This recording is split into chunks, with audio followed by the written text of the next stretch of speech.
Hey everyone, welcome back to High Ground Podcast. Today we are once again joined by myself and Landon. Without further ado, Landon, what are we talking about? We are going to be reviewing and rating the Last Rodeo film that came out this year, 2025. It was directed by John Avnet, starring Neil McDonough and what's his name? Why would I close IMDb? Wow. Gosh. Shout out IMDb. Great app. Starring Neil McDonough and Mykelti Williamson, who plays Charles in the film. Charles. The ratings, it has a 71% on Rotten Tomatoes and a 7.0 straight out of 10 on IMDb. And then it has a 2.8 on Letterboxd. I'm going to go ahead and give the floor to Zach. Zach, what's your thoughts on the film? I actually really like this movie a lot more than I thought I would going into it, because this is, and I told you this the other night, but this is one of those occurrences where it's like, sometimes we'll go see a movie and I haven't seen a single trailer for it, which sometimes is better in that opinion, because you kind of go in blind and you don't really know like what to expect or anything. I just knew it had to do with rodeos, and it had Neil McDonough. Did I say that right? McDonough. Damien Dark. Damien Dark. Yeah, let's go ahead and get that. Yeah, man. For those who don't know, me and Landon have this ongoing joke with Neil that he is Damien Dark in the Arrow show, which we're huge fans of back in the day. So anytime he's in a project, it's like, that's Damien Dark. Damien Dark. So, I thought it was really good. There was a lot of cool takeaways from this movie. So it was really funny. Also, it was by, is it Angel Studios? Is that the Angel Studios? Angel Studios, which for those who don't know, Angel Studios does a lot of different like Christian-oriented films. So it's a way of getting the gospel out, but also just a way of providing a clean, enjoyable movie for all ages, whether you're 3 years old or 80 years old. They really do that as it's a family-oriented Christian business. And I think that's really cool they do that, because you don't get that anywhere much nowadays. But yeah, so I really like it. Before we get into a deep dive, I'll let you kind of piggyback off that. I love the movie. I love these Angel Studios movies. They're really solid. I feel like there was a time where Christian movies were just very not. They didn't hit on par. They were all very cliche. But I think Angel Studios have definitely brought that uniqueness to Christian films and a little more, I guess you can say, edgy. Like there's cuss words and stuff. But that's the real world, and I really like seeing the real world in Christian movies, because that's what Christians live in. So did you put your official rating? Oh, not yet. No. So what's your official rating for the movie? Mine was 8 out of 10. 8 out of 10. My official rating is a 7.1 out of 10. I thought it was a great film. I thought Neil McDonough, he does a lot of films for Angel Studios nowadays, so he's always very solid. He carries a lot of the weight on the movies. Usually it's a PG movie. Great story. The guy who plays Charles Williamson, great. He did great. I loved his character. Dude, Charlie was awesome. He was hilarious. He absolutely stole the show. That's what I was. He stole the show. Yeah.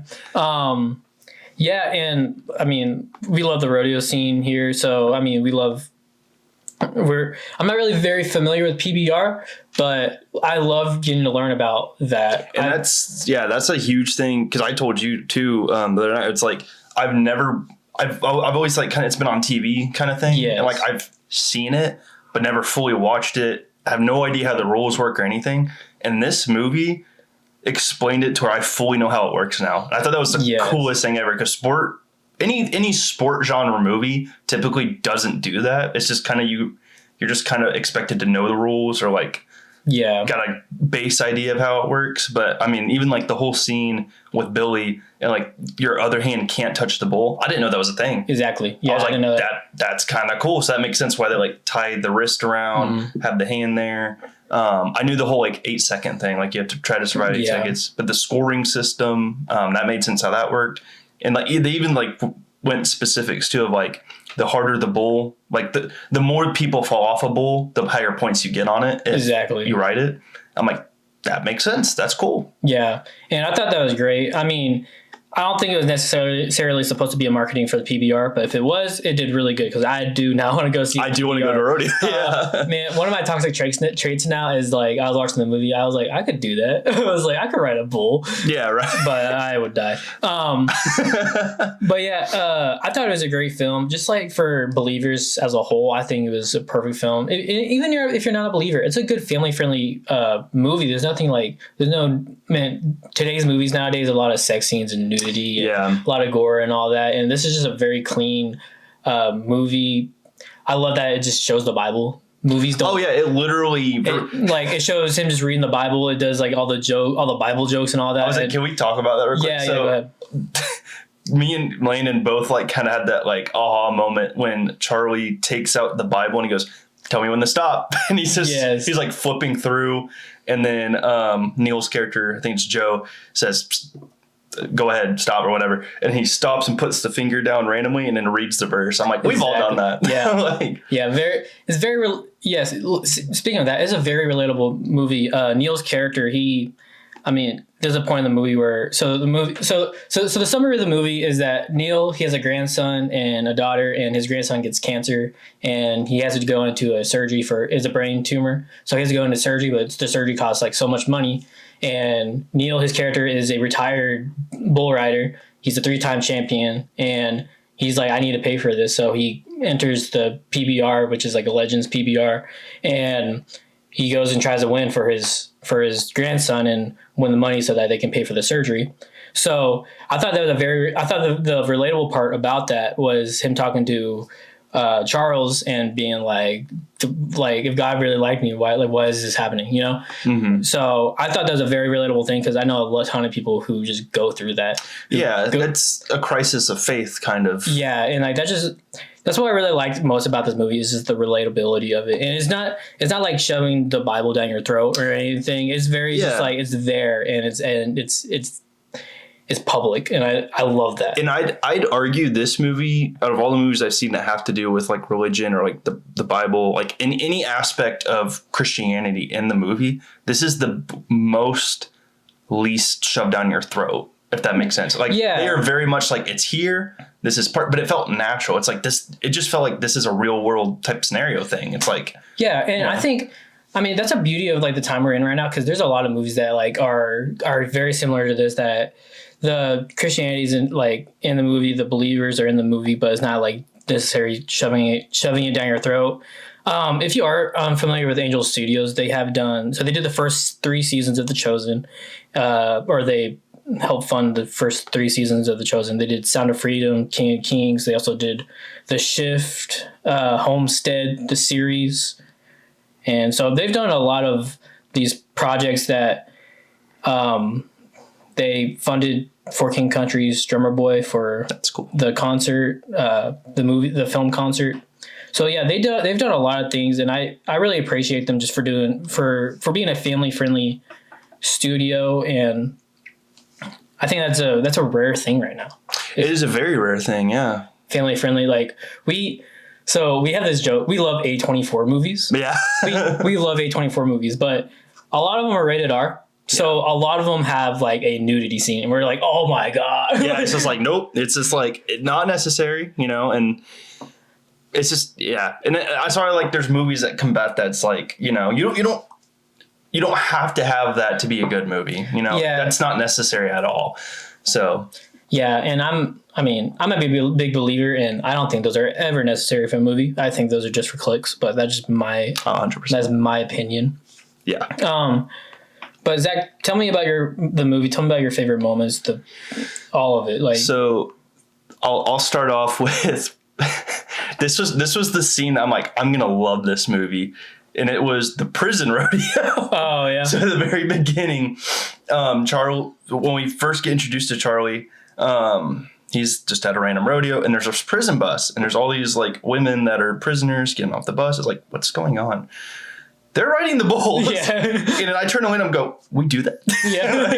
Is this a real life thing? like, that was funny. They're like just in their prison like uniforms. I'm like, heck it's so random. I'm like, who came up with this? You know? Man, one of my favorite scenes was they're in the locker room with all the other like young bull riders, and he's like, "What are you drinking? Chocolate milk?" And he takes a Coke bottle and he like just opens it, cracks it up with his freaking teeth, and he spits it out. I'm like, I want to do that. That was impressive. Yeah.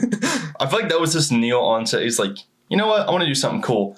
Like, Yeah. I want to know if that was like just a him thing, but that's it. There was just a lot of cool stuff. There was I mean, even I mean, obviously there's the emotional scenes, like just him as a grandpa with his grandson, and the stuff with him and his daughter, and also like, you know, and again, like we've already kind of iterated this every time we do a podcast episode, but spoilers ahead. But when his wife died, because at the very beginning we know like she's dead, and that was like a oh, you know, kind of moment. And it like, and she also had a tumor, so she died the same way the grandson like had his tumor. Yeah. So it's a very like emotional driven story in that sense. The plane. Give it a second. I live by an airport, so yeah. Heads up. Duck. Get down. What were you saying? So yeah, it's a lot of emotional tie-in, and yeah, just, you know, and again, it was a funny movie. Like there was a lot of funny moments, and then also like, you know, the whole they're in a bar at one point. That's something too that I really thought was funny is every time they're in a bar or somewhere with alcohol, they're drinking IBC root beer. Yeah, I love that. I feel like we've all done that somewhere, especially if you live in the South or anywhere in there, you know, on that side of the world. Just those root beer bottles. Like I remember as a kid, I was like, yeah. Heck yeah. IBC root beer. Yeah. It was just such a shout. I love that they like subtly like advertised it in the movie. Yeah. And yeah, that whole bar scene, and then that one guy really made me mad. I hated him. The guy just like, that's my locker. I can't remember his name, but you know who I'm talking about. I know who you're talking about. And then bro just sat in the seat and he's like drunk or whatever. And then Joe was like, get out my seat. No. Then he's like, I only ask once. And then bro just shoves him. I'm like, what did you think was going to happen? I know. I was like, these dudes. Like this young, I mean, probably our age, maybe a little older. And then, you know, you have Neil and Charlie who are like, they're 60s, old men, but like they know how to fight. Like you're not winning. So yeah. Yeah. I thought, dude, so if you live in the city, like we live in the city, but so if you live in the city, this movie's gonna make you want to move because like everything that Joe and Charles did in the movie, I was like, this is so cool. Like they went, so the movie takes place in Tulsa, or it takes place in Dallas, but the PBR takes place in Tulsa. Yeah. So they're like in Tulsa, and like they don't get a hotel. He has a truck, so they just camp out in the back of the truck. I'm like, that's so cool. That would be so much fun. And then like right before they camp out, he's like, all right, oil's changed. I was like, this dude's like the coolest dude ever. Like I want to be this guy. Meanwhile, me having to go get my car serviced for oil change, I'm like, I could never. What are you here for? An oil change, actually? Actually. Yeah, but yeah, I definitely recommend this for another plane. But I definitely recommend this for if you live in the country, if you're from the South, if you, I think a lot of Americans and everyone around the world has lived near the country, or there's some country. They have friends or they just live on a farm or anything. I definitely recommend this because it has that whole vibe to it, you know? Yeah, it was definitely. Excuse me. Me too, bro. It was definitely like a country-oriented movie, but I really liked it.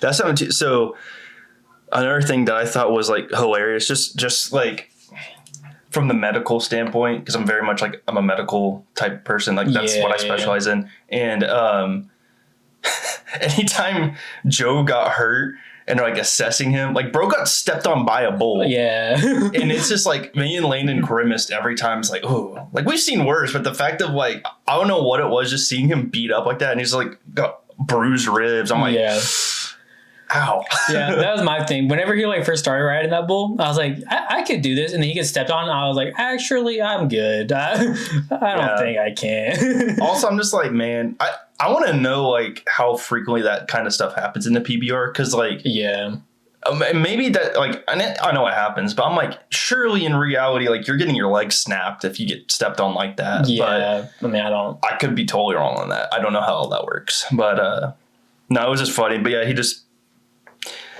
classic Southern attitude, just put a Band-Aid on it and go right back into all right, it. let's go. Yeah, love it. very Southern movie. I loved it. I thought very solid movie, very family friendly, clean movie. It showed the Bible. I love the Bible. Yeah. So. And that's the thing too. We didn't really get fully into that, but I definitely wanted to touch on this because we mentioned like the crisis of belief and stuff. And like I love too, they're very much like you're angry at him, and like that is such a real thing because I feel like as Christians, and this might not be applicable for everyone, but I definitely related to it. Like I've had moments where I'm mad at God, or like there's a moment where it's like you can't help but feel like he's responsible. Yeah. But and we forget that he's the Lord of Lords, he's the King of Kings, his protection's over us, and he does love us, and he doesn't do these things to us, but also like there's a greater purpose in the pain. And I thought that was a really cool aspect they touched on because, if the things hadn't happened the way they happened, Joe wouldn't be in a situation where, he could have raised enough money to help his grandson pay for the surgery and live, exactly. So it's like a very full, I don't know. It's just cool. And also like, just because something happens to you doesn't mean God can't use you. And I thought that was really cool. Yeah.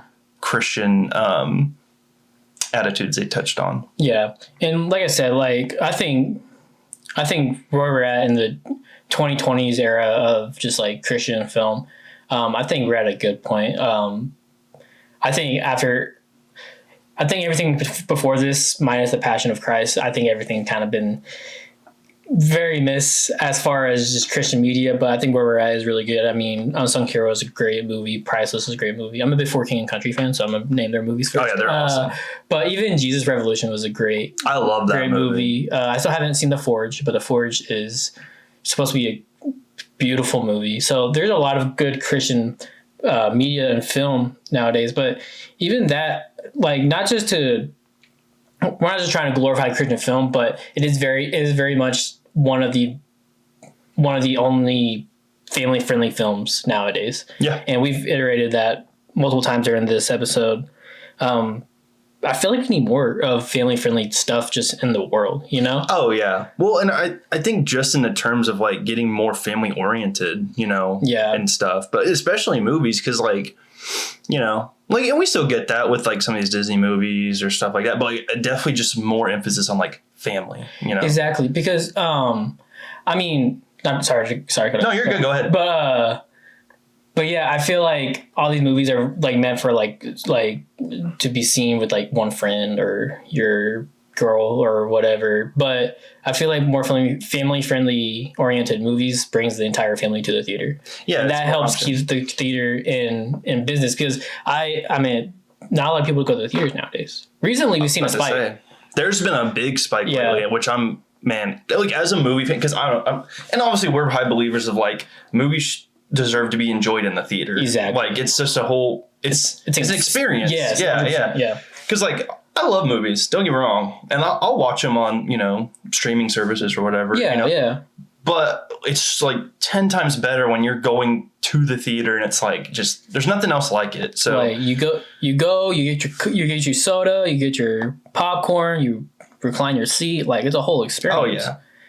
And I do think there was a spike recently in film just because the Thunderbolts weekend had Thunderbolts, Sinners, and Snow White. I think those are the three movies. Yeah. And all three of those are over 200 million in gross, box office gross. So I think it's spikes like that are good, but I mean, I think more family friendly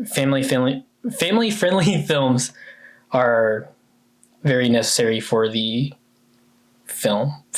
movie theaters. Oh, agreed. Well, it gives something else too. It's like, cause like I think back to like situations where, like when I was a kid, it's like, obviously I wasn't seeing like some of the movies I see now just cause like I was too young, or just in general, like, my family is definitely a family that's like, well, let's go see a family movie. Yeah. And, we still get those, but it's just not as common. But it is very rare. But yeah, in this whole movie, so that's something I really like too. So at the end of this movie, there was like a short little message by Neil McDonough talking about just that idea of like, this is a movie we made so you can experience it with your family, whether that's, you got a daughter, you got a father, you got a brother or a sister, like go see it with your family. because that's the heart of the movie was a family movie, not just like a family friendly, but a family movie. Yeah. Because it talked about, you know, the grandpa, the daughter, and the grandson. And it's like, you know, I can't remember the last time I've seen a movie with that. Like, you know. Exactly. Like, I remember going to the movies with my grandma and my cousins and everyone. And it was like it used to be like a whole experience. But now it's like there's not much movies I can do that with. Yeah, you know, because you never know what's going to be in the movie. Right. And obviously we go to, like, me and you, we go to every single movie. But it's very rare to go see movies like that with your entire family. But yeah, I keep giving props to Angel Studios. They have a lot of good movies. The Blind is a really good movie based off the Duck Dynasty family. That's cool. Priceless wasn't it? But yeah, like I said, there's a lot of good movies by Angel Studios and a lot of good Christian family friendly media out there. And the reason I say that is because if a family's looking for a family-friendly movie nowadays, that's a good place to that's look. a good. And I say the marketing for this movie too. There wasn't a whole lot of. I mean, the only marketing for me was you telling me let's go see it. So like, yeah, I'm always trying to see what movies are out and which I love. And that's the thing. There's oftentimes we go to the movies and there's a golden nugget that like just doesn't get a lot of marketing or like, you know, is just kind of like there's not a lot of trailers for it, but then we go see it, it's like, this is a really good movie. And this is definitely one of those occurrences. Also, when we went, there was quite a few people that went and saw this movie. I was kind of surprised. Yeah, well, Memorial Weekend. And true. Yeah, there's been a good amount of people at the theaters recently. Yeah, it's been a while since it's been like only one or two other people. They've been taking our parking spots. I'm playing. No, that is so true though. Nah, we love to see it. We love to see it. Yeah, I definitely want to see more full theaters like that. Me too. Well, here's my ball. Cool. Are you good? Yeah, go ahead. Cool. We believe, you probably noticed in this video, we love Jesus. We believe in the word. So we're going to share the word at the end of every episode, just a little bit of it. And today I'm reading out of Galatians. Nice. We're reading about the fruits of the Spirit I lost my spot. Yeah. Galatians 5:22, it says, "But the Holy Spirit produces this kind of fruit in our lives: love, joy, peace, patience, kindness, goodness, faithfulness, gentleness, and self-control. There is no law against these things.